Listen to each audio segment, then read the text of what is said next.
appeler le passé et l'avenir au secours du présent. Le beau est toujours bizarre. Non, je n'y crois pas. Rien ne distingue les souvenirs des autres moments. Le bizarre est souvent beau. C'est cette bizarrerie qui le fait être particulièrement le beau.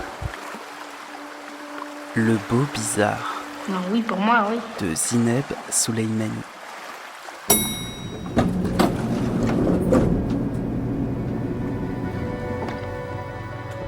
Bonjour à toutes et bonjour à tous. Bienvenue dans Le Beau Bizarre, un espace sonore libre et hybride.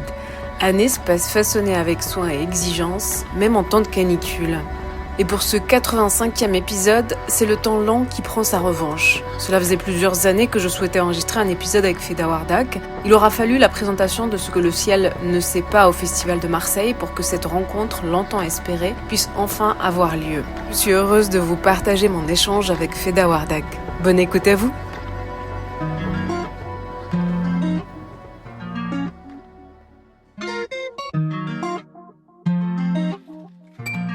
Bonjour Feda Wardak, merci d'avoir accepté mon invitation dans Le Beau Bizarre. Bonjour Zineb, merci de m'accueillir. Vous êtes architecte de formation, artiste, chercheur, éditeur et dans un sens auteur de récits. Votre travail se situe à la croisée de plusieurs champs, l'art contemporain, l'architecture, la performance, le cinéma, l'édition. Mais il est traversé par une même question. Comment lire les traces laissées par l'histoire dans les territoires, les paysages et les corps? L'architecture n'est jamais très loin dans votre pratique, non pas comme un art de bâtir, mais comme une méthode d'enquête, une manière d'observer les infrastructures, les ruines, les usages, les circulations et les rapports de pouvoir qui organisent un espace. Depuis plus de 15 ans, cette recherche vous conduit régulièrement en Afghanistan et plus particulièrement dans le district de Jaratu, dont votre famille est originaire. En parallèle de projets présentés notamment à la Biennale d'architecture de Venise, au MACVAL ou à la Biennale de Lagos, vous développez depuis plusieurs années une vaste recherche intitulée Chercheurs d'eau, un projet à la fois artistique, documentaire et archivistique consacré au Carrez, ces réseaux hydrauliques souterrains qui ont permis pendant des siècles de faire circuler l'eau dans des régions arides d'Afghanistan. À travers eux, c'est une histoire beaucoup plus vaste qui apparaît, celle des guerres, des déplacements forcés, des savoirs menacés de disparition,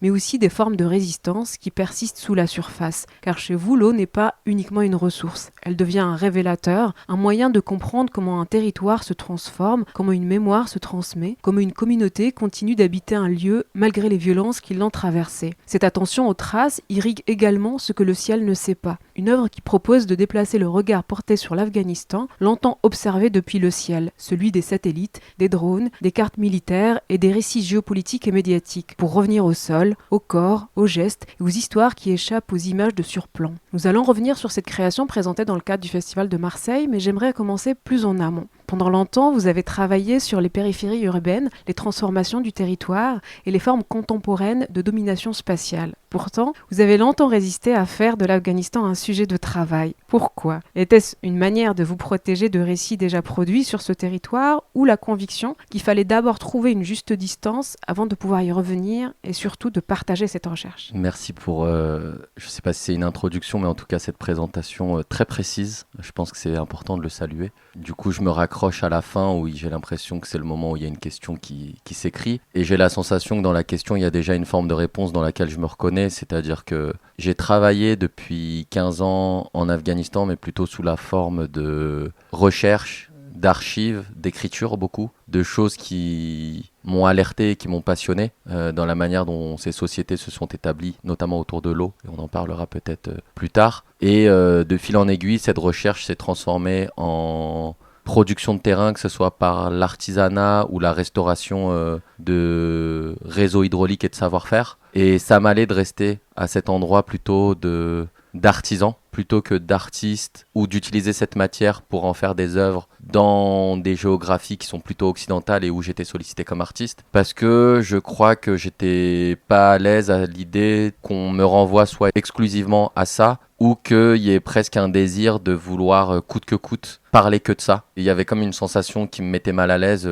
de vouloir extraire cette partie-là de mon identité, alors que j'étais en train de la construire aussi et de travailler dessus et avec. Et donc oui, je l'ai maintenu à distance, je dirais, du monde de l'art, mais beaucoup moins à distance de ma pratique de chercheur. J'ai écrit dessus beaucoup, que ce soit des papiers ou des publications, et j'ai sans cesse travailler sur le terrain, là-bas, en direct. Mais je l'ai moins fait exister dans mes réseaux artistiques occidentaux, on va dire. On va creuser cette réponse-là parce que Chercheurs d'eau, ce n'est pas une œuvre unique justement. Enfin, en tout cas, c'est pas un projet de recherche linéaire ou figé. C'est une constellation, un répertoire, vous aimez à dire, une recherche totale appelée à se déployer sur plusieurs années, peut-être plusieurs décennies. Une recherche qui rassemble films, installations, performances, créations sonores, enquêtes de terrain et récits situés. C'est important aussi de déployer aussi toutes les formes et tous les médiums que cette recherche intègre. Et depuis donc plus de 15 ans, vous le disiez, vous y documentez les systèmes hydrauliques traditionnels afghans, mais aussi les savoir-faire, les gestes, les mémoires et les formes de résistance qui sont aussi liées dans un sens. J'aimerais comprendre comment cette recherche, elle s'est construite avec toutes ces couches-là et à quel moment vous avez compris qu'il ne s'agissait plus seulement de documenter un territoire ou des savoir-faire menacés, mais aussi de construire un répertoire capable de faire circuler d'autres récits, d'autres manières de regarder et de raconter l'Afghanistan. J'aimerais revenir à peut-être la genèse de ce projet. En fait, je pense qu'il s'est passé deux choses. Moi, comme vous l'évoquez, je travaillais beaucoup sur la question des marges. Qu'est-ce qu'on appelle des marges ? C'était très lié à la question de contradiction urbaine, c'est-à-dire qu'est-ce qui se passe dans le cadre d'une rénovation urbaine, dans des territoires qu'on ne regarde plus, qui sont abandonnés politiquement, et où j'ai été sollicité beaucoup par des collectifs citoyens. Et donc pendant quasiment une dizaine d'années... En France. J'ai travaillé à Clichy-sous-Bois-Montfermeil et surtout au départ à Saint-Paul-sur-Mer dans le Dunkerquois, où ma casquette d'architecte et de personne qui s'intéresse beaucoup aux enjeux urbains a été beaucoup plus sollicitée que ma pratique artistique. Et donc c'est aussi des sujets qui me concernaient, c'est aussi des endroits dans lesquels j'ai grandi, donc j'avais une compréhension de certains codes. Et en parallèle de ça, je travaillais moi en Afghanistan sur les sujets qui étaient les miens, plutôt en vase clos.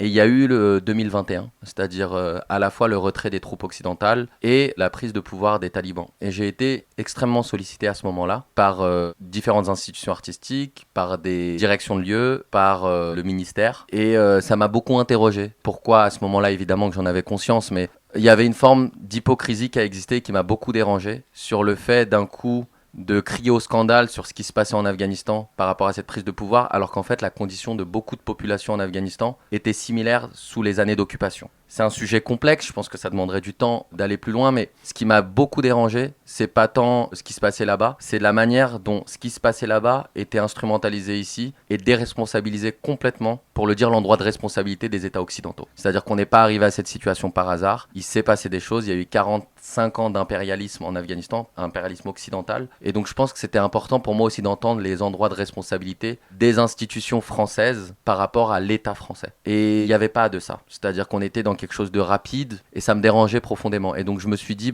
c'est peut-être aussi le moment maintenant pour moi de mettre en résonance certains récits sur lesquels je travaille depuis longtemps. Et c'est là qu'est né le répertoire Chercheurs d'eau. C'est-à-dire que de mon travail sur les marges en France, j'ai été sollicité à beaucoup d'endroits ensuite où on m'a demandé de faire la même chose, sauf que c'est pas des recettes qu'on applique. Moi j'avais des relations avec les collectifs citoyens avec lesquels je travaillais, je voulais pas les rompre. Et donc c'est aussi le moment où je me suis dit, plutôt que de continuer à partir des recherches de certains territoires où je ne pouvais plus, parce que d'un coup travailler sur 7 territoires en même temps, c'est pas possible. J'ai plutôt fonctionné différemment en me disant j'ai envie d'ouvrir une recherche maintenant sur mon travail en Afghanistan et que même si on m'invite dans les Basses-Alpes pour faire une exposition, je préfère ramener ces recherches-là et de voir comment est-ce que ça peut faire écho avec les Basses-Alpes, où il y a aussi une histoire de sourciers, et donc de ramener l'Afghanistan dans ces endroits-là et de voir comment avec des pratiques locales on pouvait créer des ponts et des histoires communes, c'est ça qui m'a intéressé. Donc c'est là que je me suis dit, tiens, Chercheurs d'eau devient intéressant, c'est-à-dire que ça me permet de produire des œuvres, de créer une économie autour de ces œuvres, de réinjecter une partie de cette économie là-bas, de faire des projets aussi depuis là-bas, depuis ces projets-là de renourrir d'autres œuvres ici. Et du coup, il y a quelque chose entre l'économie et la recherche qui trouve son équilibre et qui se manifeste au sein de ce répertoire qui, comme vous le disiez, n'a pas de date limite, je verrai jusqu'à quand je le travaille, et n'a pas de médium prédéfini. C'est-à-dire qu'en fonction du récit que je veux raconter, je regarde quel est le médium le plus adapté. Si c'est un film, une peinture, une broderie, une création chorégraphique, et ensuite on s'entoure des personnes qui portent ces savoirs et on bosse les projets ensemble. C'est très intéressant parce qu'il y a plusieurs fils que j'aimerais tirer dans votre réponse, mais je pense qu'on prendra le temps de les déplier au fur et à mesure, notamment cette idée puissante d'une économie circulaire générée autour de ces projets-là. Je pense qu'on pourra clôturer peut-être notre échange avec ça parce que ça permet d'ouvrir encore d'autres questions, mais rester peut-être encore sur le regard porté sur l'Afghanistan et vous expliquer que souvent l'Afghanistan a été regardé depuis le ciel, celui des drones, celui des satellites, des cartes militaires ou des dispositifs de surveillance, et vu du ciel, un territoire devient une cible, une zone zone, une donnée, une tâche thermique, les corps cessent d'être des vies, les sols cessent d'être habités, les morts deviennent suspects avant même d'avoir été pleurés dans un sens. Et j'aimerais qu'on en s'arrête sur cette image vue du ciel pour comprendre qu'est-ce que ce point de vue produit sur le territoire qu'il observe et à partir de quel moment vous vous êtes dit que ce point de vue-là allait être fécond dans cette recherche que vous menez. Tout a commencé quand j'ai pris conscience des catastrophes socio-naturelles causées par la guerre. Et la principale, c'est la sécheresse. C'est-à-dire qu'au départ, j'ai pas fait ce lien direct. Et je l'ai compris à partir du moment où les voies d'eau qui permettaient d'alimenter les piémonts des montagnes dans des zones extrêmement désertiques ont commencé à ne plus être alimentées en eau. Parce que des réseaux d'eau ont été pris pour cible par les drones. Et c'est une stratégie militaire, c'est-à-dire que s'en prendre à des réseaux hydrauliques, c'est priver une population d'eau et donc la priver de survie. Et dès lors qu'en fait on ne peut plus survivre, on est condamné à l'exil, on devient ce que j'appelle un produit de la guerre et on s'en va. Et dès lors qu'il n'y a plus de corps sur une terre, sa protection et sa défense et sa résistance n'est plus possible. Et donc l'appareil impérialiste prend le contrôle de la terre. C'est aussi simple que ça. Quand j'ai compris ça, j'ai commencé à m'interroger sur, ok, ça c'est la conséquence que je vois sur le terrain, mais si on tire le fil, comment est-ce que ça s'organise ? Et en fait, à l'autre bout du monde, dans le désert du Nevada, l'US Air Force a lancé au milieu des années 2000 un programme de gaming, c'est-à-dire qu'ils ont construit dans un autre désert des très grands entrepôts où des milliers d'adolescents et d'enfants pouvaient se réunir et ils jouaient à des jeux vidéo de guerre et les meilleurs d'entre eux ont ensuite été approchés pour suivre des formations sur 3 ans pour devenir pilote de drone. Et donc, les gamers sont devenus des pilotes de drone à leur majorité. Et donc, depuis cette base lointaine, d'un coup de joystick, en fait, ils pouvaient bombarder le désert afghan. Et ce qui est intéressant quand on s'intéresse aux archives déclassées, et notamment ce que racontent les psychologues de guerre, c'est que plus on a de la distance entre deux géographies, plus notre capacité à agir avec violence augmente. Et la question de la distance, elle devient intéressante dès lors qu'on la lie aux facteurs aussi temporels. C'est-à-dire que dans le désert du Nevada, quand il faisait jour, on survolait un territoire dans lequel il faisait nuit, parce qu'il était à l'autre bout du monde. Et cette relation nuit-jour, moi, elle m'a beaucoup intéressé. C'est un marqueur de la distance, en fait. On n'est pas du tout dans les mêmes espaces temporels. Et, donc dépourvu d'empathie possible aussi. Tout à fait. C'est la question de l'empathie qui se perd. La distance, c'est la première chose, et ensuite le point de vue. Le point de vue, dès lors qu'on regarde du ciel, en fait, les pilotes de drones, dans les archives déclassées, on a des témoignages, et ils racontent eux-mêmes qu'en fait, les corps n'avaient plus de forme humaine. On ne sait pas si c'est un homme, une femme par moment, on ne sait pas si c'est un enfant, donc encore moins ce que fait la personne. Donc on n'a plus du tout de relation à la sociologie du territoire. Et les chercheurs d'eau ont été pris pour cible, parce que les chercheurs d'eau avec lesquels moi je travaille, ils ont des baguettes de sourcier, ils cherchent l'eau, ils mesurent des distances, ils creusent le sol, ils placent des pierres. Et ces gestes-là, depuis le ciel, ils sont vus en tant que tâches thermiques, donc on n'a même pas un rapport au corps qui est celui qu'on voit, mais c'est des tâches. Et cette tâche-là, elle est perçue depuis une personne qui a 18-20 ans, qui est dans le Nevada à ce moment-là, dans un container, et qui n'a pas de compréhension sociologique ou culturelle de la personne qui l'observe. Et à cela s'ajoute le fait que les drones avaient intégré déjà des intelligences artificielles à l'époque, qui permettaient d'établir des profils suspects. Je pourrais en parler, mais c'est des choses qui sont plus complexes et qui prendraient du temps, mais à partir du moment où des profils suspects sont établis, au sein de ce qu'on appelle une kill box, donc les termes veulent dire c'est des boîtes virtuelles 3D dans lesquelles tout tir est permis à partir du moment où le nom est inscrit dans ce qu'on appelle une kill list, donc une liste de personnes à tuer. Et cette kill list, elle était amenée tous les mardis sur le bureau de Obama, dans ce qu'on appelait le mardi de la terreur, les Terror Tuesday. Et Obama décidait de qui devait mourir ou qui devait rester en vie. Et toutes ces datas, en fait, elles étaient collectées par l'intelligence artificielle au sein du drone lui-même. Donc c'est-à-dire que le drone avait une toute-puissance omnisciente pour décider de qui devait mourir ou non, et c'était évidemment Obama après qui disait oui ou non, mais ça c'est la réalité de ce qu'il s'est passé sur ce territoire-là, et donc les chercheurs d'eau ont été des gens qui ont été extrêmement pris pour cible aussi, parce qu'ils cherchaient de l'eau, et parce que l'eau permettait d'établir les populations, et donc de permettre une résistance. Le mot forensis, en fait, est latin pour le forum, et l'origine du terme forensic, en anglais ou dans d'autres langues européennes, là, forensis signifie la présentation des faits dans le forum, au forum en public, pour que tout le monde puisse le voir. En attendant, dans le processus de modernisme, le mot forensique a été réduit, télescopé si vous voulez, dans la présentation de la science dans un cadre légal, juridique. Et ça s'est rétréci dans ce sens. Je voudrais revenir à l'origine du terme forensis, comme il a été utilisé Dans les grands orateurs du 1er siècle à Rome, nous voulons présenter publiquement des faits. Et c'est un mouvement politique important, pas simplement quelque chose de juridique ou de technique. J'ai grandi en Palestine, Israël. Je suis un juif israélien, mais j'ai fait toujours partie du mouvement anticolonial et de la lutte anticoloniale en Palestine. Et avoir grandi dans ce contexte, on voit à quel point l'architecture elle-même, la construction de routes, de maisons, de checkpoints, de murs, peut fonctionner comme des armes, comme un instrument qui viole en fait les droits de l'homme, viole les droits internationaux, devient des instruments de colonisation. Donc d'un côté, si l'architecture peut être une arme, et si le travail architectural peut être un crime, la connaissance, le savoir architectural peut l'exposer, le montrer. Et c'est l'origine de cette pratique en cartographiant les violations des droits humains faites sur les tables des architectes dans les territoires occupés et à travers la Palestine, montrant que l'architecture peut en fait violer les droits humains. Alors, en préparant cette rencontre, j'ai beaucoup pensé au travail d'E.L. Wiseman qu'on vient d'entendre, architecte, chercheur et fondateur de Forensic Architecture. Il a développé une méthode d'enquête qui consiste à partir des traces laissées sur les territoires, bâtiments détruits, paysages transformés, images satellites et témoignages situés pour reconstruire des événements et interroger les récits dominants surtout. Et en découvrant Chercheur d'eau, j'ai eu le sentiment qu'il existait aussi une proximité entre vos démarches. Comme eux, vous partez des traces, des sols, des infrastructures et des cicatrices, surtout aussi laissé par la violence, mais là où l'enquête forensique cherche à produire de la preuve, vous semblez chercher à produire de l'attention, à produire des formes artistiques et sensibles, à réparer aussi peut-être modestement. Et puis dans ce qu'il dit là, il y a aussi l'idée que l'architecture peut aussi être une arme. Vous êtes architecte vous-même, donc aussi revenir à cette pratique. Enfin voilà, est-ce que c'est déjà une lecture juste d'amener cette autre méthode-là dans ce que vous disiez aussi précédemment? Merci pour cet extrait.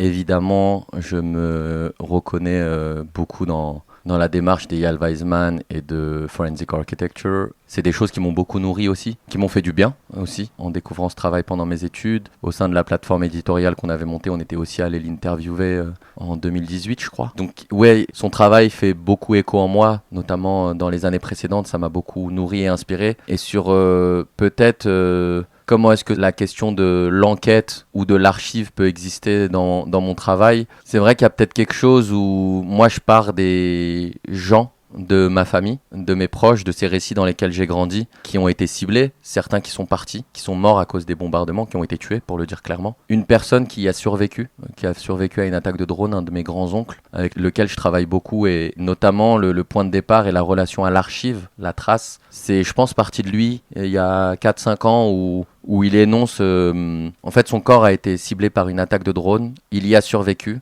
mais il est plein de cicatrices. Et souvent, il y a ces mots qu'il a utilisés qui sont de dire « lorsque je serai enterré, qui racontera ce qui s'est passé ?» Parce qu'en fait, quand on parlait des points de vue tout à l'heure, que ce soit médiatiquement ou militairement, l'Afghanistan a beaucoup été raconté d'au-dessus. Comment est-ce qu'on fait à un moment donné pour ramener le point de vue à hauteur d'humain? Et je crois que c'est ça qui m'intéresse dans les manières d'archiver ou de produire des œuvres d'art, c'est comment est-ce qu'on donne à voir des contre-récits avant qu'ils ne s'effacent, avant que ces corps ne soient plus là, avant que les personnes concernées ne soient plus là pour en parler. Et donc c'est à cet endroit-là que j'essaye d'agir au sein de ce répertoire Chercheur d'eau. C'est comment finalement cette communauté à laquelle j'appartiens peut à un moment donné se raconter, et moi je peux la raconter parce que je pense que c'est aussi important que je fasse les choses pour moi. Ça c'est quelque chose qui est très important parce que j'existe aussi à un endroit qui est entre et qui est partout, enfin aux deux endroits en même temps, et donc j'ai une lecture des récits et de leurs contre-récits, et j'ai une compréhension du récit dominant et j'arrive à le déconstruire. J'ai un accès aux corps opprimés et à ce qu'ils ont besoin d'exprimer. Après, est-ce que les formes que je mets en œuvre sont les bonnes? Ça c'est une autre question, mais en tout cas dans la méthodologie, c'est ce qui m'intéresse, et c'est pour ça aussi je pense que toute la recherche que j'ai fait au départ m'a beaucoup servi parce que ça m'a permis aussi de comprendre, de cartographier les acteurs, de comprendre les enjeux, de comprendre le fonctionnement de cette société. Et ensuite, je mets ça en forme aujourd'hui dans ce répertoire chercheur d'eau. J'aurais deux questions, mais peut-être la première, c'est aussi, est-ce que c'est une question que vous posez sur comment qualifier votre pratique, par exemple. Enfin, peut-être qu'on doit plus vous la renvoyer, que c'est une question qui émanerait de vous, mais par exemple, l'équipe de Forensic Architecture affirme qu'elle brouille volontairement les frontières entre activisme, art et journalisme. Est-ce que vous, c'est une volonté de brouiller ou au contraire de vous situer entre toutes les étiquettes qu'on pourrait vous coller? Je crois que ça m'importe peu de savoir comment est-ce qu'on me qualifie. Aujourd'hui, je pense que là où je me reconnais le plus pour me définir moi-même, c'est dans une pratique artistique. Je pense pas que ma pratique soit activiste. En tout cas, je la défends pas comme ça. Je dirais simplement que j'ai aujourd'hui besoin de raconter des histoires pour moi et que j'essaie de trouver les médiums les plus adaptés pour les raconter. Et je crois pas qu'on ait à se contenter d'un médium. Je pense que le médium est juste un outil. Une solution. Enfin, c'est de trouver l'outil le plus adapté, la forme qui s'y associe pour mettre en récit un propos. Et donc, c'est aussi pour ça que je me permets de naviguer entre les différents médiums que vous avez énoncés plus tôt. Et pour revenir du coup à l'archive qui est ce matériau polysémique, polyforme, elle n'apparaît pas comme juste un outil de conservation dans votre travail. L'archive, elle semble plutôt devenir aussi une matière vivante, capable de réactiver des savoirs, des récits et des contre-récits presque, et des formes de transmission menacées de disparition aussi. Qu'est-ce qui vous intéresse dans la dimension active de l'archive, que peut aussi faire une archive aujourd'hui, au-delà du simple fait de préserver une mémoire ou de transmettre une mémoire? Je pense qu'il y a deux choses qui sont liées à cette envie d'archiver les choses et ensuite je vais expliquer ce que ça veut dire archiver pour moi aussi. Mais la première chose, c'est la question de l'autodétermination et ensuite il y a la question de l'extractivisme. Sur l'autodétermination, je pense que c'est simplement à un moment donné d'avoir des espaces où on peut se raconter par nous-mêmes. Donc c'est assez simple pour moi. Et la deuxième, c'est la question de l'extractivisme. C'est-à-dire que les drones, quand ils survolaient aussi des territoires, il y avait des territoires au sein des killbox dans lesquels les drones avaient un permis de tuer, qu'ils s'autorisaient eux-mêmes, c'est-à-dire qu'ils établissaient les règles du jeu eux-mêmes sans que les personnes ciblées soient au courant. C'est de montrer la violence de tout ça. Et c'est des endroits dans lesquels on a aussi sondé les territoires pour éventuellement voir quelles ressources pouvaient s'y trouver. Et donc on les a aussi extraits. Il y a 3 formes d'extractivisme auxquelles je m'intéresse dans ma recherche et qui sont liées ensuite à la nécessité pour moi d'archiver. Donc la première, c'est celle des ressources, l'extraction des ressources. La deuxième, c'est l'extractivisme des corps. C'est-à-dire dès lors qu'en fait il n'y a plus de survie possible sur un territoire, on condamne les corps à l'exil. Ce que je disais précédemment, c'est ce que j'appelle les produits de la guerre. C'est aussi mon histoire. C'est des corps qui n'ont pas eu le choix que de partir. Et le troisième extractivisme, c'est l'extractivisme des identités culturelles. C'est-à-dire dès lors qu'un corps est condamné à l'exil, soit sur la première génération, soit sur les générations suivantes, de fait, le changement de géographie implique des effacements de langue, implique des effacements de systèmes de pensée, de systèmes de croyances, de rituels, de ce qui fait communauté. Ça, c'est des choses qui, je pense, sont assez importantes pour moi parce que c'est des stratégies planifiées aussi. Il y a des think tanks militaires américains qui ont aussi cette volonté de casser et d'abîmer cette colonne vertébrale culturelle de certaines sociétés. Parce que c'est ce qui fait résistance aussi. Et donc dès lors qu'on met en perspective cette question d'extractivisme et comment est-ce qu'on peut lutter contre et cette nécessité de s'autodéterminer par soi-même, c'est de se dire qu'est-ce qu'on veut préserver et quel récit on veut préserver. Et c'est très lié chez moi à la question de préserver les questions d'identité culturelle. Parce que mon propre déplacement m'a interrogé sur ces questions-là, de ne pas avoir à un moment donné un espace pour moi où je pouvais trouver les réponses. Et la guerre induit beaucoup de silence d'une génération à l'autre. On manque d'une génération à l'autre et par les déplacements de certaines réponses qui font qu'on hérite de patterns. On hérite de manières d'agir en société.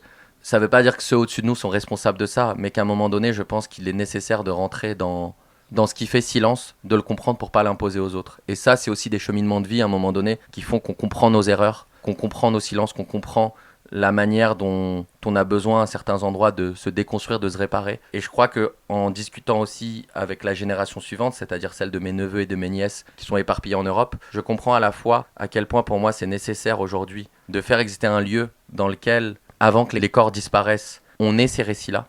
Et ils sont nécessaires pour moi à la fois pour la jeunesse localement, parce qu'on est dans des changements de régime depuis 50 ans en Afghanistan qui font que l'histoire se réécrit constamment. Et donc, quel est le registre de vérité ? Donc, je pense que c'est important à un moment donné d'établir des outils ou des œuvres qui permettent de raconter un événement selon une perspective à un instant T, à la fois pour la jeunesse localement, mais à la fois pour les diasporas qui, à un moment donné de leur vie, ces diasporas-là auront besoin de réponses et il faut que ces réponses, elles existent dans des espaces qui sont autodéterminés et qui ne sont pas le résultat d'extractivisme. Et donc c'est pour ça que par exemple je travaille aussi sur la construction d'un centre d'archives là-bas, qui serait une manière pour moi à travers différents objets qu'on les appelle des artefacts, des œuvres, des récits, qui sont des objets qui archivent selon les codes et les traditions afghanes. Est-ce qu'on doit archiver à l'écrit ? Peut-être pas nécessairement. Il y a plein de manières d'archiver en Afghanistan. Ça passe par l'artisanat, la sculpture sur les meubles, les graphismes sur les tapis. Donc il y a différentes formes. Moi j'ai commencé aussi à mouler les corps des personnes qui ont été blessées. Et donc pour garder la trace de ces cicatrices, parce qu'elles-mêmes elles disent que dès lors qu'on sera enterré, qui racontera ce qui arrive à nos corps. Donc c'est d'établir tous ces outils ensemble et pour ensuite les archiver et qu'ils soient accessibles à un endroit donné. On peut repartir de cette archive affective, en fait, qui est par exemple la peur de ma grand-mère. La notion de contre-archive, et pourquoi dire contre-archive, par exemple, plutôt que archive alternative. Elle part de deux choses. C'est d'une part la relation entre archive et pouvoir, qui est là, qui a été beaucoup... mise à jour par les historiens et les philosophes. Les lieux de conservation, de préservation des mémoires du passé sont souvent liés et à des formes de gouvernement, puisqu'en fait il faut une certaine logistique et souvent donc il y a un lien en tout cas assez complexe entre archives et pouvoir qui est là. Et pourquoi ne pas dire simplement des archives alternatives, des archives fabriquées ailleurs ? Contre-archive renvoie à la nature de ces archives-là également. Tout simplement, quand vous archivez vos mails, c'est que vous en avez plus besoin. Quand vous archivez une facture EDF, c'est que là, vous estimez que vous n'allez plus l'utiliser. Et donc, on archive ce qui n'est pas dans un usage immédiat, qui n'appartient pas à notre... présent en train de se faire. Or, ces traces du passé, et notamment ces traces du passé qui intègrent les traces de la destruction des traces, eh bien ces ensembles de traces-là n'appartiennent pas à un passé archivable. Ce n'est pas archivable pour de multiples raisons, et une des raisons, c'est ce que la violence fait à la mémoire, ce que la violence fait aux communautés, et la dimension spectrale dont elle peut imprégner nos vies. Ce qui fait que la nature même de ces traces-là a aussi une nature spectrale. Et c'est vrai que moi, dans le film, à un moment, par exemple, quand je filme la maison de mon enfance dont ma grand-mère raconte l'histoire, bien sûr que j'ai le souci ou l'ambition, en tant que cinéaste, d'arriver à transmettre ce sentiment d'être dans une maison hantée. Donc c'est pour ça que je dirais contre-archive plutôt qu'archive. Et ensuite, il y a une autre question qui se pose. C'est la façon dont les archives ne sont pas uniquement écrites, ne sont pas uniquement visuelles. Et ça, c'est toutes les théories de l'affect qui ont beaucoup amené ça, je pense, à l'histoire. C'est la façon dont une comptine peut être une archive. À un moment, quelqu'un qui n'était pas français m'a fait remarquer que les comptines en France sont extrêmement violentes, sont cruelles. Un petit cochon pendu au plafond, Alouette, on lui tire la queue, Alouette, je te plumerai, une souris verte évidemment, qui courait dans l'herbe. Une souris verte, en fait, c'est, quand on regarde d'où ça vient, c'est une histoire de la guerre de Vendée. C'est une trace, c'est une archive de la violence de la guerre de Vendée. Mettez-la dans l'huile, mettez-la dans l'eau, il en ressortira un escargot tout chaud. Et donc une comptine peut être une archive. Et dans Song of Solomon, par exemple, de Toni Morrison, à la fin, la chanson est une archive.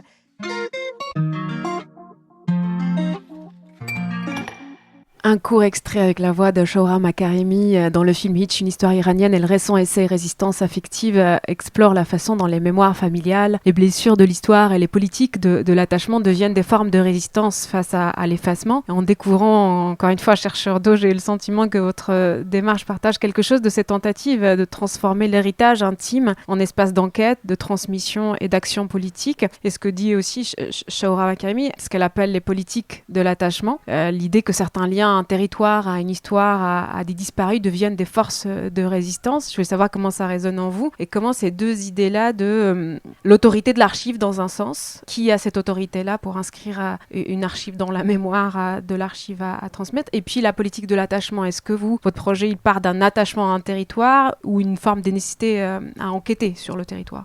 Il y a quelque chose que j'ai trouvé très intéressant, c'est quand elle évoquait le fait que ça m'a interrogé en fait sur ma propre définition et considération de l'archive quand elle évoque le fait qu'on archive dès lors qu'on a peut-être plus besoin de quelque chose. Et je me suis interrogé en l'écoutant et je pense qu'il y a peut-être de ça. C'est que j'en ai peut-être pas besoin tout de suite, mais il y a comme une urgence à le faire parce que ça va partir sinon. Parce que les gens sont partis et que les personnes concernées n'ont pas pu s'exprimer. Ou en tout cas, moi, j'ai pas pu recevoir parce que le silence. Et le silence existe beaucoup dès lors que les récits sont aussi violents, ou ce qui a été subi est aussi violent. Et donc je pense qu'il y a à la fois la nécessité pour moi de collecter vite avant qu'on n'y ait plus accès. Et certaines choses, je sais déjà les utiliser, et d'autres, je ne sais pas encore ce que j'en fais. Mais je les collecte et je les garde. Je crois que le centre d'archives, c'est aussi pour ça que je veux le construire, c'est qu'il y a un espace qui ne soit pas que le mien. C'est juste qu'on puisse créer les outils là-bas pour que les gens puissent se raconter. Et c'est pas grave si on sait pas encore ce qu'on en fait. Mais il faut juste pas que ça disparaisse. Pour qui ? Parce qu'on disait l'autorité. Pour le moment, c'est pour moi. Moi, j'ai besoin de comprendre. Et après, c'est lié aussi à des choses qui sont beaucoup plus personnelles et intimes, qui sont liées à des récits de vie, où il y a des choses qui s'activent à un moment de nos vies, par des événements, par ce qu'on fait, par ce qu'on est, par là où on agit. Et je me suis beaucoup posé la question ces 2 dernières années, notamment avec Chercheurs d'eau, mais surtout depuis 2 ans, pourquoi on fait ce qu'on fait ? Et notamment lorsque on fait face à 2 mondes qui sont si différents, qu'on construit aussi dans une différence, c'est-à-dire que je me le renvoie à moi-même, comment on fait pour exister dans les deux ? Et je pense qu'on commence du coup à creuser pour mieux comprendre pourquoi on fait ces projets, pourquoi je fais ces projets en Afghanistan.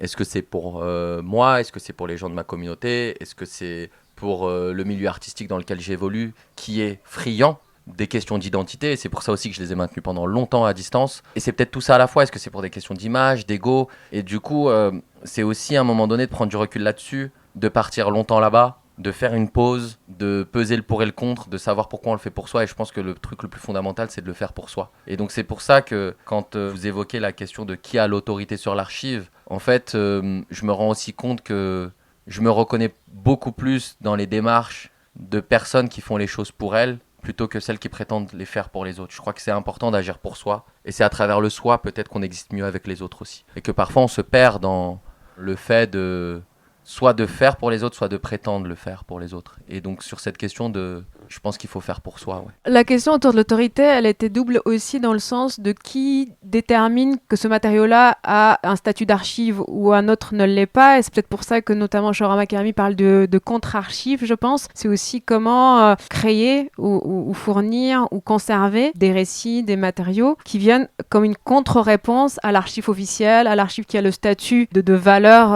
institutionnelle, disons. Donc c'est aussi comment créer et faire circuler une forme de contre-récit et donc de contre-archive. C'était aussi dans cette direction-là, je pense. Ça se lie pour moi dans le sens où je pense que pendant longtemps, j'ai essayé de me mettre en opposition ou en contre-récit. Et je crois que de déplacer son centre, ça permet aussi de se dire que peut-être c'est nous qui établissons les récits et que ce que raconte l'Occident est peut-être leur contre-récit. C'est-à-dire de déplacer le centre, c'est assez important et ça, c'est quelque chose que j'ai aussi compris en travaillant avec ces collectifs citoyens qui sont en marge ou oubliés par l'appareil politique, où je repense à Oumar avec qui j'ai travaillé en forêt, qui vivait dans la forêt et qui à un moment donné disait les gens de l'extérieur. Il parlait des gens qui étaient en dehors de la forêt. Parce que son centre, en fait, il est acquis à cet endroit-là.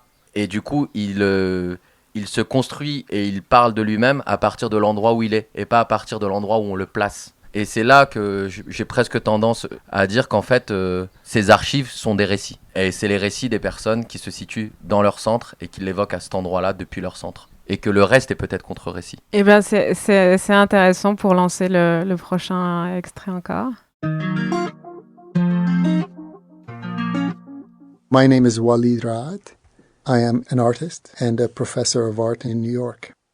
Scratching on Things I Could Disavow is a project about the history of art in the Arab world. So it's a history of, on the one hand, the emergence of large infrastructure for the arts in Arab cities, and on the other, an exploration of how culture, art, and tradition are affected by a history of violence in the Middle East and the Arab world. Alors, j'ai commencé par traduire ce qu'on vient d'entendre. Je m'appelle Walid Rad, je suis artiste et professeur d'art à New York. Stretching of Things I Could Deserve est un projet consacré à l'histoire de l'art dans le monde arabe. Il s'agit à la fois d'une réflexion sur l'émergence de grandes infrastructures culturelles et artistiques dans plusieurs villes arabes et d'une enquête sur la manière dont la culture, l'art et les traditions sont affectés par les différentes formes de violence qui ont traversé le Moyen-Orient et le monde arabe. C'était la voix de l'artiste libanais installé aux États-Unis Walid Rad, dont la pratique consiste à construire de fausses archives pour raconter une guerre dont les récits officiels lui semblaient insuffisants. Alors, il était rare de trouver sa propre voix, donc c'est pour ça que je me suis attachée à cet extrait qui ne raconte pas sa pratique, mais qui permet de le faire entendre. Vous, au contraire, vous collectez donc des récits situés, des témoignages et des traces matérielles et concrètes, mais dans les deux cas, il y a cette même question. Lorsque les récits se contredisent, lorsque les archives sont incomplètes ou produites par des rapports de pouvoir, qu'est-ce qui fait encore vérité ? Et c'est la question du régime de vérité qui est posée dans un sens. Est-ce que votre travail cherche aussi à documenter une histoire ou à construire les conditions d'une autre forme de vérité pour aller plus loin sur ce qu'on disait tout à l'heure du centre et de la marge, de la binarité en opposition et de déconstruire complètement ce schéma-là pour se déplacer ailleurs ? Oui, c'est très intéressant et puis j'aime beaucoup ce qui est raconté dans cet extrait. J'ai l'impression qu'encore une fois, il y a un début de réponse qui me convient dans la question, c'est-à-dire que j'ai tendance à dire que je me permets aussi d'intégrer de la fiction. Je crois qu'on en a besoin et je crois que, de fait, vu qu'on est dans des traditions orales, tout se raconte, se transforme, se perd, se déplace. Et la question, c'est quel sens et quel propos on veut atteindre. Et dans les cultures afghanes, il existe beaucoup de mythes, de légendes, de poésie, de fiction. Je crois que c'est des choses qui me nourrissent beaucoup, dès lors qu'en fait, il est nécessaire pour moi aussi de faire du lien avec l'histoire, parce que c'est un pays qui a une histoire tellement ancrée et ancienne, qui a des histoires, et surtout que c'est un pays de montagne, donc on est c'est très enclavé d'un bassin versant à l'autre. Tout fonctionne en bassin versant parce qu'il y a des montagnes. Sur 20 km, on a des accents différents, on a des manières d'habiter différentes. Et donc, il y a beaucoup de récits. Et moi, ce qui m'intéresse aussi, c'est de construire les ponts entre des récits contemporains et des récits mythologiques, voire des événements de l'histoire qui ont existé. Je pense par exemple au fait qu'Alexandre le Grand soit allé jusqu'au fleuve Indus, qu'on a des architectures grecques, de temples grecs qui existent en Afghanistan, ce qui est complètement hallucinant. Donc il y a une photographie qui moi m'impacte beaucoup, d'un moudjahidine dans les années 80 qui est assis au pied d'une colonne corinthienne. Donc c'est complètement, on a l'impression que c'est des bugs de l'histoire. Du coup j'aime bien travailler là-dessus et de jouer de ces éléments qui semblent pas vrais mais qui sont vrais, et à l'inverse d'en créer d'autres qui créent le trouble. Je pense c'est nécessaire, parce que ce qui compte pour moi, c'est pas d'être dans un régime de vérité absolue. Ce qui compte, c'est qu'est-ce que raconte l'œuvre qu'on produit. Par contre, dans ce qu'elle raconte, j'ai besoin que ça touche à quelque chose qui soit juste et vrai pour les sociétés afghanes et pour moi. Je sens un souci de méthode, de précision, d'organisation, avec une matière ou un matériau ou des récits ou des personnes qui se situent dans d'autres régimes de parole, ne serait-ce que ça. Et c'est intéressant de pouvoir circuler entre les deux. Je pense que vous le disiez au tout début, c'est-à-dire de cette place entre les deux. C'est une place entre. Est-ce qu'elle est si confortable, cette place-là ? Comment vous créez la porosité où vous circulez en ayant à la fois le dedans et le recul dans un sens ? Je pense qu'au départ, de travailler simplement en recherche et en écriture, c'était aussi d'interroger mes endroits de légitimité. Je pense que c'est des questions qui viennent de manière assez récurrente chez les artistes, dès lors qu'il s'agit de questions culturelles. À quel moment est-ce qu'on se sent légitime ou non ? Le terrain et les allers-retours 1 à 2 fois par an depuis 15 ans, au bout d'un moment, m'ont permis de comprendre que j'avais moi-même projeté sur les personnes de ma communauté, de ma famille avec lesquelles je travaille, des choses. Je pensais qu'ils ne pourraient pas comprendre le registre de la fiction, alors que c'est l'inverse complètement.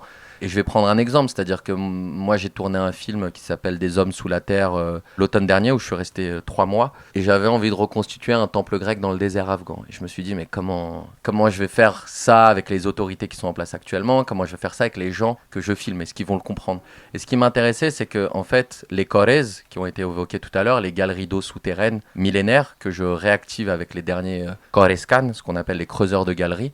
Pour les creuser, c'est des lignes horizontales souterraines qui vont du désert à la montagne. Et tous les 15, 20, 30 mètres, ça dépend, on a un trou vertical qui est creusé pour excaver la terre et oxygéner la galerie. Sinon, on étouffe dans les souterrains. Et donc, ces trous qu'on voit depuis le ciel ou dès qu'on est sur une colline, ils partent du sol vers le sous-sol. Ils sont circulaires, ils sont sombres et ils sont vides. Il y a le négatif inverse de cette architecture, qui sont les colonnes qui restent de l'héritage d'Alexandre le Grand. C'est-à-dire qu'elles vont, elles, du sol au ciel.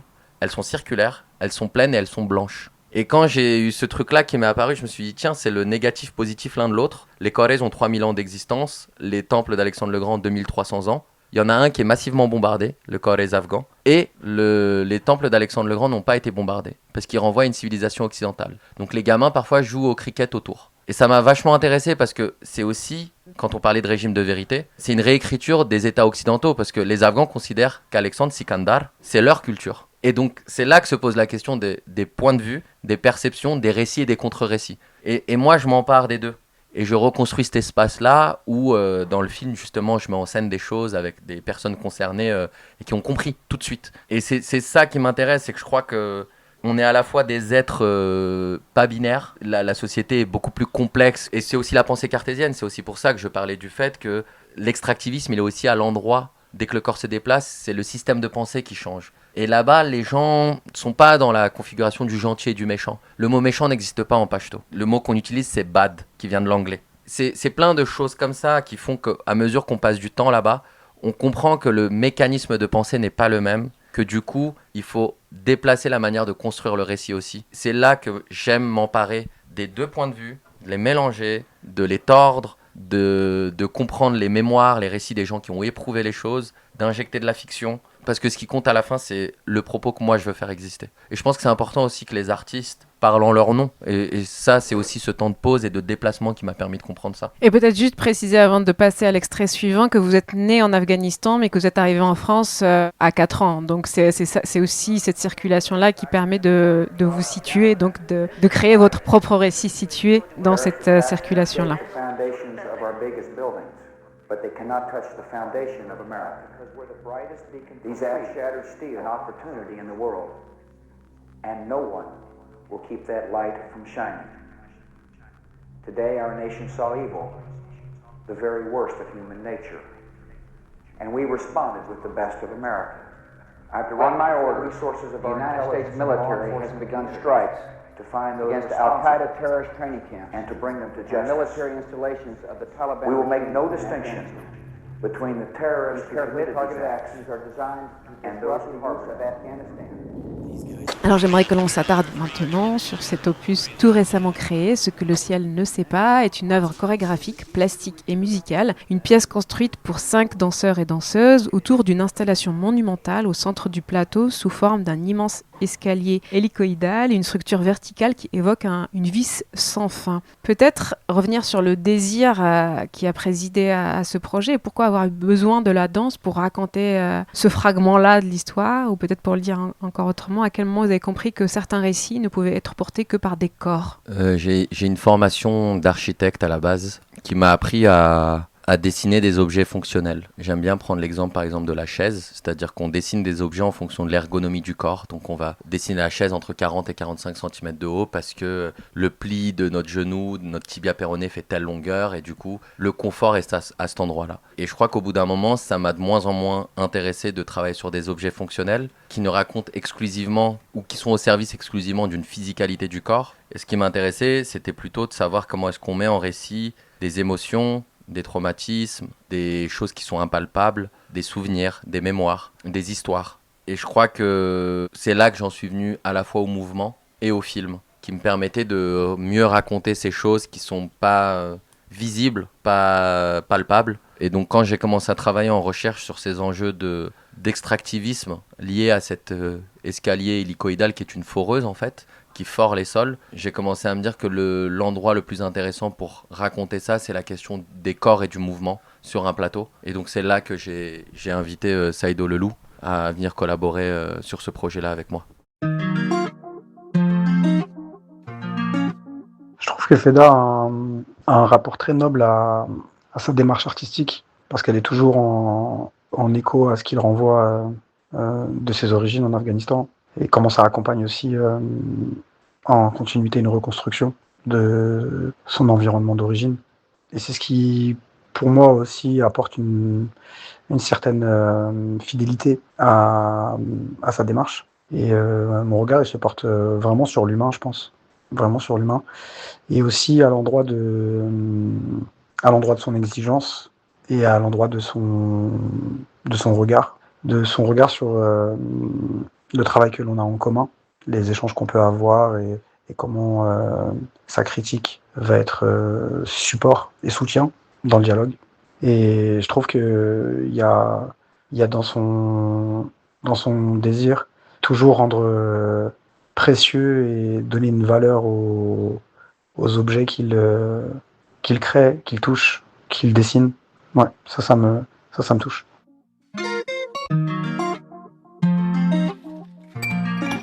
Ici, Saïdo Lahlo évoque en quelques mots la rencontre entre vous. Comment ensuite vous avez travaillé à cette écriture à quatre mains? Par exemple, la pièce pose 3 espaces, le ciel, le sol et le sous-sol. Est-ce que c'est une idée avec laquelle vous êtes venu et qui a permis par la suite de poser la dramaturgie de la chorégraphie et la dramaturgie spatiale dans un sens, ou est-ce que c'est arrivé en cours de process par exemple? Je n'étais pas au courant de cet extrait et du coup je suis hyper touché par ces mots et je lui renvoie évidemment. En fait, il y avait 2 choses qui pour moi étaient assez précieuses et qui étaient un peu comme des balises ou des guides. C'était la question des enjeux d'extractivisme que j'ai évoqué tout à l'heure et la question des points de vue. Ciel, sol, sous-sol. Le ciel, c'est l'endroit de contrôle de l'appareil impérialiste depuis lequel l'Afghanistan a été observé. Les sous-sols, c'est les endroits de résistance depuis lesquels on a réactivé des voies d'eau. Et les sols, c'est l'endroit un peu c'est l'interface entre les deux. C'est cette surface très fine qui est celle des stigmates. À la fois les cicatrices sur les corps, à la fois ce qu'on a fait au paysage. Et donc ces 2 enjeux ont été un peu les portes d'entrée pour écrire la dramaturgie. Et je pense qu'à partir de cette dramaturgie-là, Saïdo moi j'ai un peu découvert aussi sa méthodologie de travail, au plateau notamment pendant les répétitions et les studios, que j'ai trouvé très intéressante parce qu'il a beaucoup d'estime pour les interprètes avec lesquels il travaille. Et donc il fonctionne pas dans j'ai peut-être pas les bons termes que les chorégraphes utiliseraient, mais c'est pas des espèces de gammes surécrites où il demande des gestes précis que lui projette. Il est plutôt dans des échanges longs. Moi j'ai l'impression qu'il s'est beaucoup nourri de nos échanges et ça allait dans les 2 sens. Moi aussi je me suis nourri de ça. Mais que derrière il a réussi à faire infuser ça chez ses interprètes. Et c'est ça que j'ai trouvé très beau à voir. Et du coup il pose plutôt lui aussi des balises dans lesquelles les interprètes créent, construisent avec lui, construisent avec nous. Et ça crée des situations qui sont des situations du quotidien, qui sont ses récits en fait. Et donc j'ai appris sur le tas avec lui parce que j'avais aussi bossé avec d'autres chorégraphes par le passé qui ont des méthodologies différentes. Et je le disais, la pièce se structure autour d'une installation monumentale au centre d'un plateau incliné sous forme d'un immense escalier hélicoïdal et cette structure verticale qui évoque aussi cette vis sans fin. La forme renvoie, vous le disiez, à la fois à l'outil qui permet de creuser, de chercher l'eau, de faire remonter la matière, mais aussi l'instrument de l'extractivisme. La même forme peut servir à irriguer et à piller, à faire jaillir l'eau ou à sonder les sols pour en extraire les minerais, les gaz, le pétrole ou autres ressources. Et j'ai l'impression que tout l'enjeu de la pièce est là, montrer comment un même outil peut porter 2 récits opposés. D'un côté, l'histoire d'une extraction coloniale, militaire, économique qui vide les territoires de leurs ressources, épuise les corps, déplace les populations, efface les identités culturelles, vous l'avez dit. Et de l'autre côté, l'histoire d'une résistance souterraine, paysanne, artisanale, qui cherche l'eau, répasse les corrèzes, maintient les savoirs et rend possible la vie. Comment cette image hyper puissante de la foreuse s'est imposée à vous comme centre dramaturgique du projet? Ce projet, j'ai commencé à l'écrire il y a 3 ans. La forme est apparue il y a 1 an. J'essaye de pas m'obstiner à toujours trouver les formes très vite. Parfois la forme vient et le récit je le construis autour de la forme. Là en l'occurrence ça a été l'inverse. Et c'est lorsque je suis retombé sur une vidéo, en fait je travaille là-bas avec un sourcier qui s'appelle Youssouf, donc qui trouve l'eau avec des baguettes de sourcier.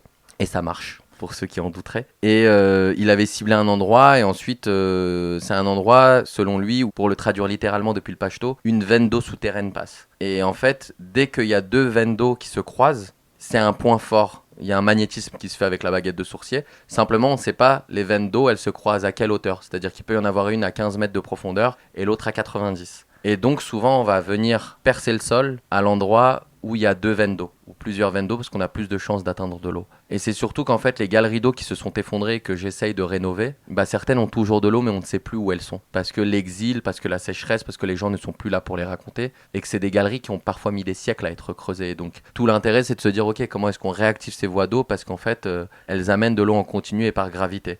Et quand ils ciblent un endroit, moi, j'ai fait venir, du coup, une foreuse, mais qui fait 30 cm de diamètre. à peine. Et donc ça perce pendant un jour, pendant 2 jours. Et à un moment donné, tel un geyser, il y a l'eau qui jaillit. Et c'est une eau qui est coincée dans une poche pendant 10, 20, 30 ans. Et ça nous permet de réaccéder à quelque chose qui a existé par le passé et de réactiver cette voie d'eau qui n'existait plus. Et qui réapparaît ensuite en surface. Parce qu'une fois qu'elle traverse les piémonts et une fois que la topographie du sol passe sous la galerie d'eau, l'eau sort à la surface. Et quand je suis retombé sur cette vidéo que je crois que j'avais filmée en 2023, je me suis dit, mais il est là l'outil. Et vous l'avez assez bien résumé, c'est que le même outil, en version XXL, permet de sonder les sols. Et c'est plutôt les entreprises de sondage liées aux États occidentaux qui viennent et qui cherchent des gisements à extraire et à piller. Et donc, comme je le disais tout à l'heure, je pense que l'histoire n'est jamais binaire. Et c'est pour ça que ça m'intéresse, à travers un même outil, de raconter deux pendants, qui sont soit des récits et des contre-récits, mais parfois ça s'oppose pas nécessairement non plus. C'est plus complexe que ça, et c'est cette complexité qui m'intéresse. Je crois que je veux pas mettre en opposition tout. Il y a des choses qui s'opposent évidemment, mais je crois que tout ne s'oppose pas. Je pense que le désir commun, il vient de l'envie de voir des corps traverser certaines fragilités et comment des gestes justes du quotidien viennent raconter une grande force, une solidité et une autodétermination et détermination du soin et du cycle de soin et de comment donner de la valeur à ce qui existe au quotidien dans des formes de résistance qui ne sont pas spécialement nommées comme des résistances, mais le fait de planter, le fait de creuser, le fait de construire, le fait d'être en lien avec l'organicité de son environnement, dans son toucher, à mon endroit, et du coup en réponse aux recherches et ce que Feda souhaite raconter à travers ce que le ciel ne sait pas, vient donner de la valeur à ce que l'on connaît de son corps et de son geste familier, et pas spécialement à l'endroit de l'interprète ou du danseur ou de la danseuse, mais à l'endroit de l'humain et comment oui, sa corporalité, ses habitudes, sa façon d'être, sa façon de bouger, sa façon de se tenir, sa façon de tenir, est juste et consolidée. Je pense que il y a ce désir commun d'être dans une forme d'intimité à tous ces sujets, qui est reflété par la présence des interprètes et qui donne aussi une démarche narrative, dramaturgique et chorégraphique pour le coup. Et je pense que le désir commun, il vient aussi du dialogue et le fait de constamment penser ensemble, réfléchir ensemble, structurer ensemble, déstructurer ensemble. Feda est directeur artistique sur ce projet et on est parti de situations, on est parti de récits que lui il a en mémoire depuis son plus jeune âge, et moi en réponse à ça je suis parti de situations avec les interprètes, donc de situations très calmes, se chuchoter, se regarder, se tenir, avancer ensemble, se porter, se reposer, être dans des rythmes de circulation communs, comme des cycles et des répétitions. Et ça a été, pour ma part, en réponse à toute la recherche qui va au-delà de ce que le ciel ne sait pas chez Feda, mais qui est aussi une analyse de ces 30-40 dernières années sur la question de l'extractivisme, la question de l'oppression, de la présence oppressante en Afghanistan. Et j'ai voulu, et avant tout, ça a été un peu ma seule réponse, de partir de situations qui rappellent le familier, qui rappellent le lien entre les gens. Et je pense que une fois cette réponse proposée, on a tiré les fils ensemble. On retrouve ici Saïd Lahlou qui poursuit le récit de cette aventure collective et revient sur la manière dont l'écriture chorégraphique s'est construite au contact de cette installation monumentale. Et ce qui me semble particulièrement intéressant lorsqu'on découvre l'œuvre, pour ma part je l'ai vue à Marseille, c'est la manière dont la danse vient déplacer la question même de l'archive. Car si l'installation donne forme à une histoire, à des infrastructures, à des traces matérielles et géologiques, les corps, eux, semblent prendre en charge une autre mémoire, plus fragile, plus mouvante, plus difficile à saisir, et une mémoire faite de gestes, d'efforts, de transmission et d'expériences vécues, comme si la chorégraphie venait rappeler que les violences coloniales, les déplacements, les savoir-faire menacés ou les formes de résistance ne s'inscrivent pas uniquement dans les paysages ou les ruines, mais aussi dans les corps qui les traversent, et qu'à côté des archives matérielles, qui soient archives contre archives, archives alternatives, il existe des archives incarnées, constamment rejouées, transformées, réactivées par celles et ceux qui les portent. Et j'aimerais que l'on revienne justement sur cette dimension. Comment la danse pièce est arrivé pour coécrire avec l'installation et faire circuler ses mémoires et ses récits autour de ce décor, le corps avec le décor, comment il s'est écrit? D'une part, je pense que il y a eu quelque chose dans le travail ou la réflexion de Saido que je comprends a posteriori et qui m'a beaucoup intéressé et ému. C'est comment il a su s'emparer de récits, et il l'expliquait très bien avec ses mots, de récits que j'ai traversés, qui m'appartiennent ou qui ont été traversés par des gens très proches, et que lui n'a pas décidé de les contextualiser depuis la perspective occidentale.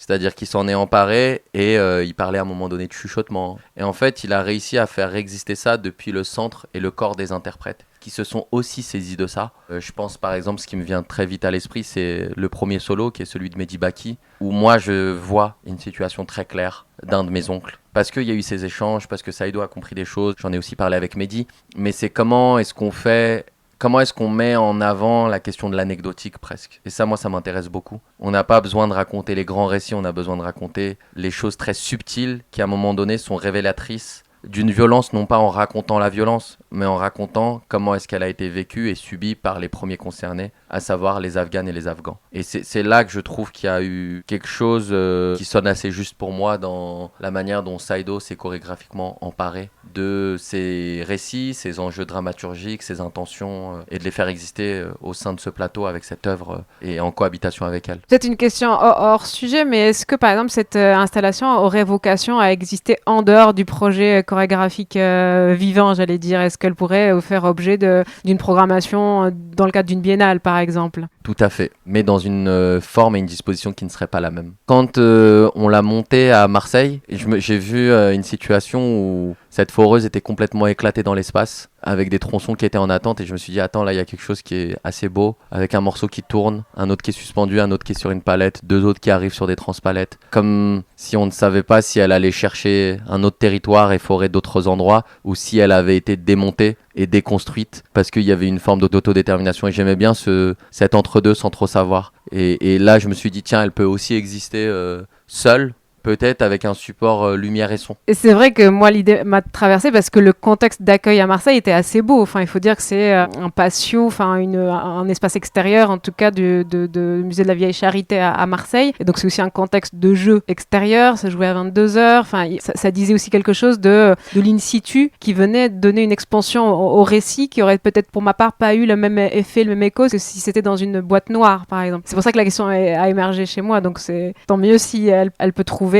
vie en dehors. Après, elle est bien plus puissante selon moi, avec son plateau incliné, la chorégraphie par-dessus, puis tout ce qui va avec, les corps. C'est une autre histoire. C'est deux œuvres différentes. En fait. Bien sûr. C'est deux œuvres différentes. C'est deux récits différents. On raconte pas la même histoire. C'est la puissance aussi de ce projet finalement qui peut aussi tirer des fils, s'activer, se réactiver, se désactiver au gré des besoins et en donnant, en partageant des fragments, mais qui sont tout aussi justes en eux-mêmes, quoi.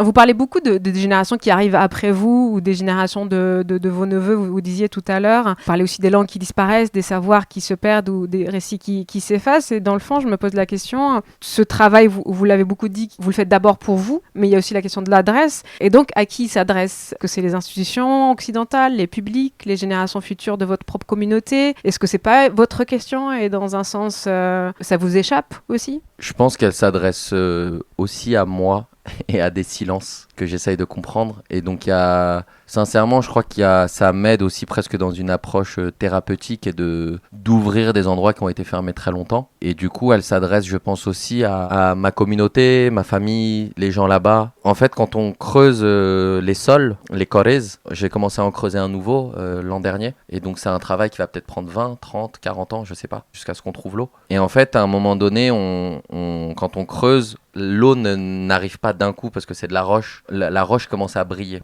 En pachto, on dit que la roche sue. Et en fait, quand on quitte le corrèze, c'est-à-dire c'est des galeries très très étroites, quand on le quitte le soir et que le lendemain matin on arrive, on a une flaque au sol. Et donc la personne avec qui je travaillais, qui s'appelle Rahmatallah, avec qui je travaille depuis pas mal d'années, il a pris cette eau entre le creux de ses mains et puis il a dit Bismillah et puis il l'a bu. C'était une eau boueuse et en fait il a dit qu'elle était très sucrée. C'était un moment assez exceptionnel parce qu'en fait on a passé 2 mois ensemble en silence dans ce trou. Moi la caméra sur les genoux et lui a tapé le sol constamment tous les jours. Il a 55 ans, il fait ça depuis 40 ans. Et ce moment il était absolument merveilleux. Ça a été un moment très impactant parce qu'en fait en filmant ensuite, le film s'appelle Des hommes sous la terre. En filmant d'autres hommes qui ont 70 ans passés, j'ai presque l'impression qu'en fait ma caméra imposait un silence parce que je ne parlais pas, j'avais la caméra et qu'il y avait des silences très longs que je filmais et que progressivement ça a installé une confiance. Après toutes ces personnes que je filmais, je les connais depuis très longtemps et que j'ai eu l'impression que ces hommes ont commencé à suer à un moment ça craque, ça pleure. Et que j'ai l'impression que c'était des gros rochers et qu'ils ont sué leur eau aussi à un moment donné. Quand on parle de l'adresse, je pense que ces projets qui sont mis en œuvre, moi j'ai l'impression que pour moi et pour certaines personnes avec lesquelles je travaille, ils sont aussi thérapeutiques parce qu'ils permettent d'établir un langage nouveau dans le fait de se raconter qui n'existait pas. Et qu'il y a beaucoup de choses à raconter et qui sont gardées en silence depuis très longtemps. Et donc je crois que pendant longtemps je me suis adressé aux institutions, mais que là j'en ressens plus le besoin ni un public autre que celui de ma communauté. Après, je suis pas pudique vis-à-vis de ces œuvres. Donc elles peuvent être montrées, mais leur adresse dans l'intention première, elle est pour moi, pour les silences, pour les comprendre et les travailler, et pour les personnes que je filme avec lesquelles je travaille. Vous le disiez au tout début que ces œuvres-là produites ici doivent aussi générer une économie qui retourne là-bas. Qu'est-ce que ça veut dire et pourquoi c'est important pour vous que la circulation des récits s'accompagne également d'une circulation de ressources dans un sens ? Parce que quand je moule le corps de mon oncle qui a été visé par un drone américain et que ensuite j'expose dans une institution française du coup dont l'État est intervenu en Afghanistan aux côtés de l'US Air Force et que je présente un moule de son corps cicatrisé, c'est-à-dire tout ça je lui explique évidemment, mais je pense que la réparation passe par une reconnaissance de ce qu'il s'est passé et de fait ça passe aussi par une redistribution des richesses. Et donc il y a des œuvres que j'ai pas ramené tout son corps en moule parce que mon bagage ne me le permettait pas, mais j'ai ramené toute la partie de son tibia et de son péroné. Et donc c'est aussi pour moi de me dire comment je produis de la matière là-bas qui voyage ici, qui génère une économie qui retourne là-bas, et à partir de cette économie-là, je génère des œuvres qui sont là-bas aussi. C'est-à-dire que c'est pas qu'une question de on montre ici. Je pense qu'il y a aussi une nécessité de produire et de se raconter là-bas aussi. Et c'est pour ça que quand on parle de la question de l'adresse, on pourrait presque se dire que le fait de s'adresser ici à des publics, je me pose la question si moi j'en ai besoin. Je suis plus dans cette relation de me dire j'ai besoin de faire de la pédagogie à un État qui a fait du mal, dont je suis le citoyen. C'est-à-dire que c'est les deux. Moi, j'ai juste besoin aujourd'hui pour moi-même de trouver des réponses, peu importe où c'est montré, mais j'ai aussi besoin que ce soit visible et accessible pour les personnes que je filme avec lesquelles je travaille là-bas. C'est aussi pour ça que je veux monter ce centre d'archives là-bas. Vous voulez en dire plus que 2 mots sur ce centre d'archives pour clôturer peut-être notre échange ? Ouais, l'idée c'est d'avoir un lieu qui est à la fois un lieu dans lequel on peut apprendre des choses, dans lequel les savoir-faire se gardent et se transmettent, dans lequel on peut être nourri et logé, et dans lequel on peut produire des œuvres et les archiver. Et ces œuvres peuvent ensuite voyager et créer une économie, mais il y en aura toujours une version qui sera présentée là-bas. Ce format-là, bien entendu, il sera spécifique à ce que je vais monter à ce territoire, mais il s'inspire aussi de démarches qui existent ailleurs dans le sud global, que d'autres artistes ont mis en place, et c'est aussi, je pense, l'idée de se dire comment est-ce qu'on crée des ponts entre ces lieux-là, à terme. Vous pourrez retrouver le travail de Feda Wardak dans plusieurs rendez-vous à venir. En septembre, d'abord à l'Académie der Kunst de Berlin, puis à Munich avec une nouvelle installation. Le 22 octobre, certains de ces films seront présentés à la Fondation Cartier à l'occasion de l'exposition d'Ibrahim Mahama. Puis du 17 au 19 décembre, Ce que le ciel ne sait pas sera repris à la Grande Halle de la Villette dans le cadre du Festival d'automne. Et en mai 2027, Feda Wardak présentera plusieurs œuvres de son répertoire de chercheurs d'eau à Toulouse pour le festival Nouveau Printemps. C'était Le Beau Bizarre, un podcast du studio indépendant Audio Saouti, disponible sur les plateformes d'écoute. Et si vous appréciez ce travail réalisé de manière entièrement bénévole, sachez qu'une cagnotte Tipeee existe. Merci pour votre écoute et merci pour votre soutien.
وقت